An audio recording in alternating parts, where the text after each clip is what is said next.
नाही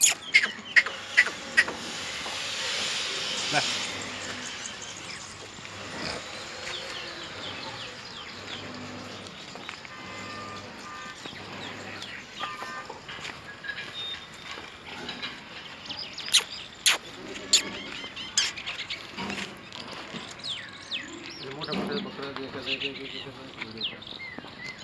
एक एक धरून काढा ना पडा मग. असं जायचं खुद अलग अलग नाही ना बकरा नाही का